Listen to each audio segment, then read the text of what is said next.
जायफोर दायनिगिरि बिसोरखौ नागिर अपारेशन खालामनो गोसो खालाम बेयाव जोंनिफ्राय जेबो होबथानाय गैया जायखौ नांगौ बिसोरखौ नागिर अपारेशन खालामनो होनदों अपारेशन खालाम जोंनिफ्राय जेबो अबजेक्शन गैया आरो बे बाथ्राखौ बुंदों मार्टिन नार्जारिनि बिनानावा मख'नो गोनांदि मार्टिन नार्जारिनि दायाव नखरनि बिमा फंबायखौ चिरां पुलिसा हमनानै लाङो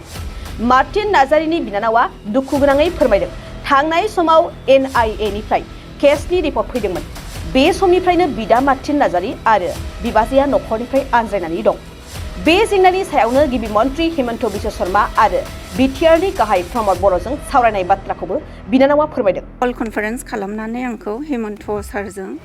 ओमफ्राय सार प्रमदजों रायलायहोदों रायलायनाय समाव माने फंनैसोल' खोथा बुंदों बिसोरबो नोंनि दादाया बबेयाव दङ ओमफ्राय आं बुंबाय आं मिथिया ओमफ्राय सोंदों आरो माब्लानिफ्राय गैया होननानै ओमफ्राय आं बुंदों डिसेम्बराव फैदोंमोन डिसेम्बराव फैनायनिफ्रायनो दिनैसिम लोगो मोनफिनाखै बबेखानि मार्टिन नार्जारिनि केसनि सायाव थाबैनो राहा लानायनि बाथ्राखौ गिबि मन्थ्रिया होदोंमोन होननानै बिनानावा मिथिहोबावो नाथाय बाथ्राया बेसोदि मार्टिन नार्जारिखौ मोनैनि जायगायाव हमनाय बिमाखौ हगारनाय जायोमोनब्लाबो दासिम फंबायखौ पुलिसा हगाराखै होननानै फोरमायदों आइमोनखौ लानानै थांबाय दिनै हगारगोन गाबोन हगारगोन बुंबाय थादोंमोन ओमफ्राय दिनैसिम आइखौ हगारदों ओमफ्राय आदा सासे दङ बेखौ हगाराखै आरो दासिमबो दिनै खौरांगिरिनि गेजेरजों मार्टिन नार्जारिनि बिनानाव आरो रायजो राजाफ्रा थाबैनो हगारनांगौनि चिरां पुलिसनिसिम दाबि दैखांदों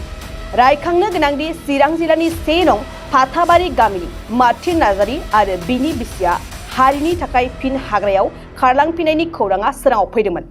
बे जाथायनि उनाव चिरां पुलिसा नखरनि बिमा आरो फंबायखौ हमनानै लाङो बे बिसाखौ दाय गैयिखौनो दोनहैबाय जोंथ' सिखाव खावाखै मानसि बुथाराखै बेबिसारि खालामाखै जोंखौहाय दोनहैदों बिदिनो थगायनानै हरसे मानि जोंखौ खस्थ' खालामदों बिसना गंसेल' होदों जोंनो खम्बल गांसेल' होदों उन्दुनो हायाखै बेयावबो आं लोमजादों अखानायैसो बुंजानानै जोंनो बिसनाखौ आलदा आलदा होदों सिबो आलदा होदों बिनिफ्राय हस्पिटालाव लांनानै आंखौ ट्रिटमेन्ट खालामबाय आरो दोनै दोनबावबाय बेयावनो आं प्रेसारजों माबा जानानै आंखौ हगारदों आरोखि दा आंखौबो हगारखायामोन बिदि प्रेसार बारा जानानैसो आंखौ हगारदों दा आं बे फिसाखौ आं हगारजानो लुबैदों माने जों दाय गैया नालाय दायनिगिरिखौ नागिर ना सरकारा नागिरनांगौ हायोबा माने नागिर जों दा नागिरबो होनना नागिरनांगौ सरकारा दायनिगिरिखौ जोंखौ हगारनांगौ बेनो आरो आंनि खावलायनाया सानबैसे दोनहैदोंमोन मादैनिखौ आंखौ 20 दिन दोनदों 20 दिन दोननानै आंखौहाय बे प्रेसारनि माबायाव हगारदों माबे जायगायाव दोनहैयोमोन आंखौ काजलगाव गेस्ट हाउसावनो जों बिमा फिसा सानैखौबो दोनहैदों बेनिफ्राय बे आमगुरि थानानि जे असिया हिनजावखौबो लाबोफाखै हिनजावथ' सासे नांगौमोन ना हौवाफोर गोजा लानानै थांदों बेबायदि आरोखि ओमफ्राय दानो दोनफैफिनगोन माने SB सारा स्टेटमेन्ट लानो लिंहरदों नोंसोरखौ जों दानो दोनफैफिनगोन होननानै थगायनानै लांदों दोनहैनाय लोगो लोगो बियो खारखोमादों बे खारखोमायैनो आंखौ लाबोजासे बियो नुजायाखै आरो SB साराबो नुजायाखै बिदि जादों दा बे समयसाखौहाय समाधान खालामनो थाखाय जोंनि जिथुनाखि बिटिआर सरकार बा प्रमद बर' दैदेननाय बिटिआर सरकार बिथांमोनखौ माबायदि खावलायनानै हरनो गोसो जायो माने आङो बे खावलायनाया बेनो बे बिसाखौहाय माने हगारनांगौ आंनि खावलायनाया बेनो आरो माने बेयाव दोनबाय थायोला बियो गाज्रि जागोन आरो माबा मोनसे जानो हागौ सन्देहआव माने एखे बुंखानायखा गावनो दा जोङो गिगासिनो दङ जों सिन्था खालामगासिनो दङ दायनिगिरि नङा जेराव दाय गैयिखौनो दोनबाय थाबाय जेबोथ' खामानि मावनो हाखायाखै बिनिखायनो आं सरकारखौ खावलायदों आरो थाबैनो जाहाथे जोंखौ हगारो जोङो गरिब सानसे मावाब्लानो जों मोनजाया जों खेथि बाथि मावनानै जानाय जोंखौहाय थाबैनो हगारजानो लुबैदों आरोखि आङो बिसोरो अक्ट'बर मासावहाय NIA केस फैदोंमोन बाजैनि ओमफ्राय बेखौ मिथिनायनि उननिफ्रायनो माने जोंनिफ्राय गोजान जानानै दङ दिनैसिम जों लोगो मोनाखैखौनो बुंजायो डिसेम्बराव ख्रिस्टमासनि समाव बिसोरो फैदोंमोन गंसे स्कुल दङ नालाय गावसोर खुलिनायनि बे स्कुलावहाय बियो फैदोंमोन फैनाय समावहाय माने सरकारनि मानसिफोरा फैनानै खेबसे नङा खेबनै नङा खेबब्रैसिम लोगो हमफैदों लोगो हमफैनानै बिसोरो माखासे खोथा रायलायदोंमोन खिन्थु खोथाया मिलायैनि जाहोनाव आरो बिसोरो मा बेनिफ्राय जोंनिफ्राय माने गुबुन जायगायाव थांफिनदों आरो दा बे थांफिननायनिफ्रायनो जों दिनैसिम जेबो खौरां मोनाखै आरो ओमफ्राय कन्टेक्टबो गैया बिसोरनियाव मबाइल गैया हिसाबै दाने बिसोर थांखांनायनि उनाव आरोबाव सरकारनिफ्राय फैनानै माखासे मानसिफोरा माने जोंनियाव खबर लाफैबाय थादोंमोन खबर लाफैनायलाय माने जोंहा जेबो बिसोरनिफ्राय खबर मोनै हिसाबैहाय जों बुंबाय जों मिथिया बे समाव बिसोरो बुंदोंमोन माने अपारेशन जासिगोन माबा मोनसे जानो हासिगौ मानसिखौ थाब नांगौमोन होननानै बुंफैबाय थादोंमोन दा बुंफैनायलाय माने जोंबो सेस्था खालामदोंमोन मानसिफोरखौहायो जेनेबा खबर लाबायदोंमोन गुबुनफोरनियावहाय ओमफ्राय जेबो खौरां मोनैखाय जों दासिम दङ आरो ओमफ्राय बे समाव बिसोरो बुंदोंमोन जेनेबा फैनानै बुंफैनायाव अपारेशन जासिगोन जों थैनायखौ लुबैयाखै नोंसोर न'खरनि मानसियाबो थैनायखौ लुबैयो नामा जोंनियाव सोंदोंमोन आरो ओमफ्राय जों होनदों जोंबो सेस्था खालामगासिनो दङ मानसिफोरखौ जेनेबा बबेयाव लोगो मोनगोन जोंबो खबर लादों ओमफ्राय बे समाव बुंदोंमोन नालाय बिसोरो माने न'खरा खस्थ' मोनसिगोन होननानै बे समाव आं बुंदोंमोन माने जाया दायनिगिरि बिसोरखौ नागिर बाजैखौ नांगौ आदाखौ नांगौ सानैखौ नागिर खिन्थु न'खरनि सायाव बेबायदि खालामनो मोना होननानै जों सिगाङावनो बुंदोंमोन ओमफ्राय जेब्ला लानानै थांदोंमोन लानानै थांखांनाय उनावहायबो माने आं गोबां खोथा बुंदोंमोन ओमफ्राय मैखोमा सिनायो आदा मैखोमखौ बेयो कल कनफारेन्स खालामनानै आंखौ हेमन्त सारजों ओमफ्राय सार प्रमदजों रायलायहोदों रायलायनाय समाव माने फंनैसोल' खोथा बुंदों बिसोरबो नोंनि दादाया बबेयाव दङ ओमफ्राय आं बुंबाय आं मिथिया ओमफ्राय सोंदों आरो माब्लानिफ्राय गैया होननानै ओमफ्राय आं बुंदों डिसेम्बराव फैदोंमोन डिसेम्बराव फैनायनिफ्रायनो दिनैसिम लोगो मोनफिनाखै ओमफ्राय बिसोरो बुंदों नोंसिनि दादाखौ बाजैखौ लिंबो लोगो मोनोब्ला जों रायज्लायगोन बिसिनि जेसेबां हेमन्त बिश्व शर्माया बुंदों कर्टआव जेसेबां खामानि दङ बिनि बेखौ जों मावगोन जास्ट नोंसोर माबा बुंहरदों आरो जेनेबा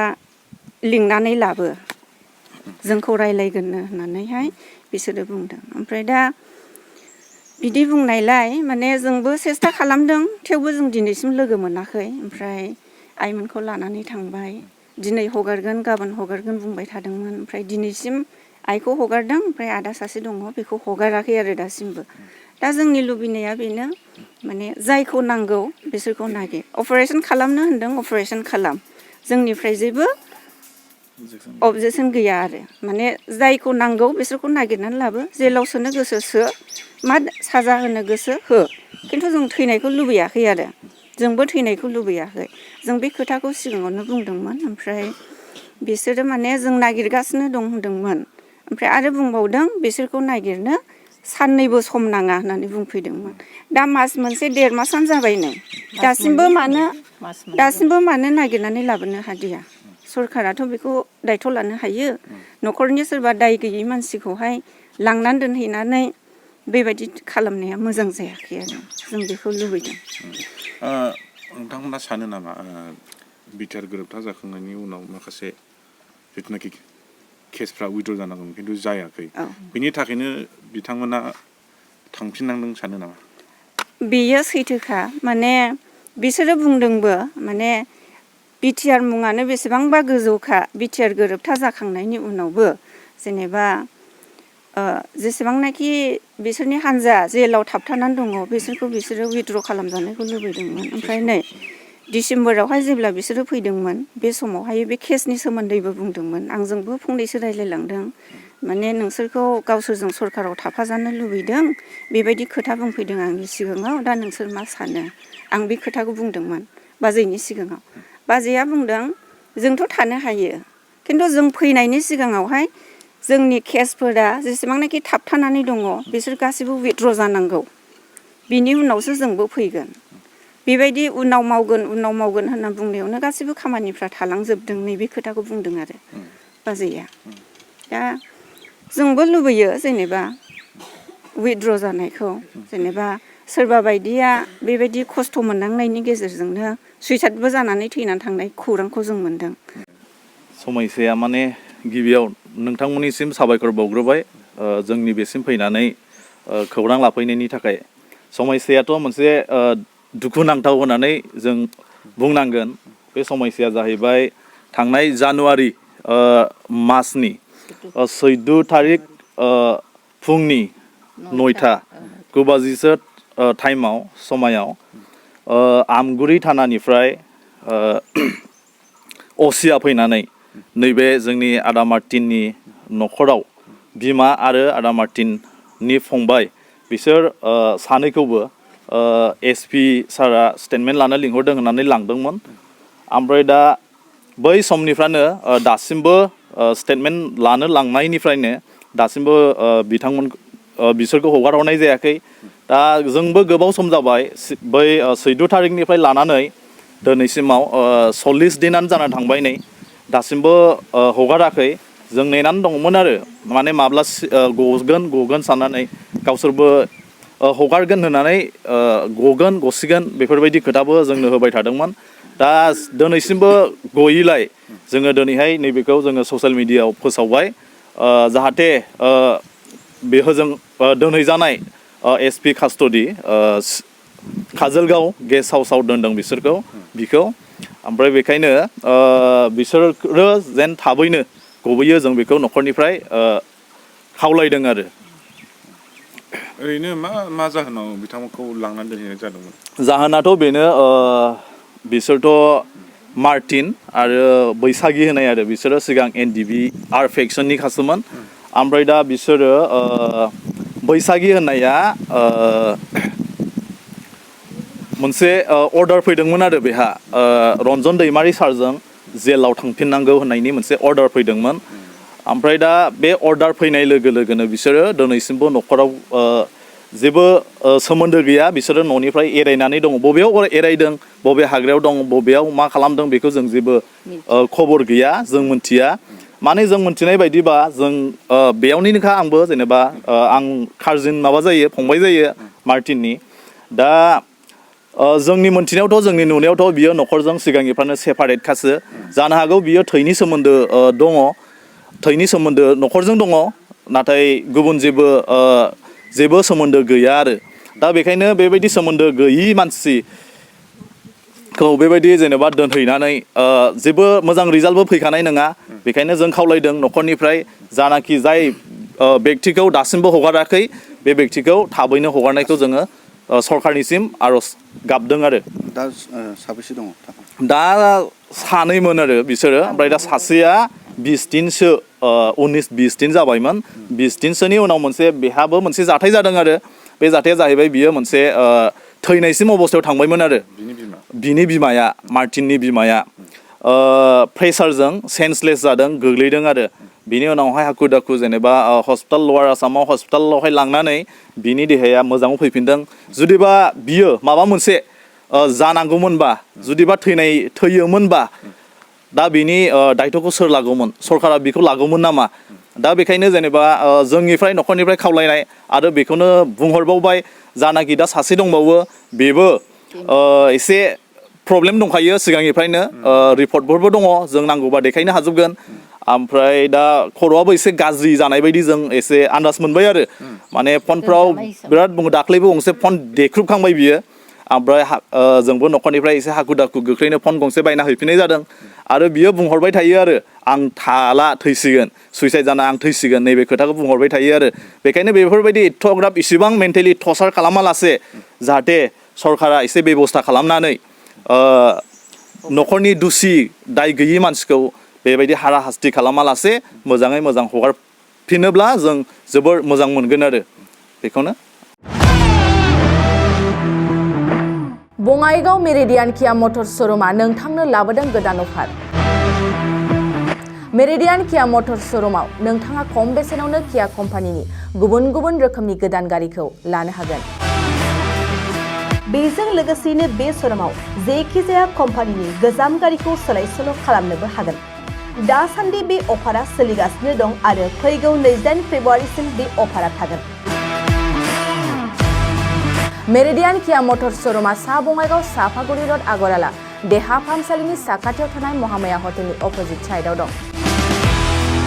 बे अफारखौ मोनफुंनो थाखाय नोंथाङा अनलाइनबो बुकिं खालामहरनो हागोन। लोगोसेनो गोबां मिथिनो थाखाय थोंजोङै 70993414 नङाब्ला 8822790662 जानबुं अनजिमायाव जगाजग खालामहरनो हागोन आरो बङाइगाव मेरिडियान किया मटर्स शोरूमाव थांनानैबो नायनो हागोन।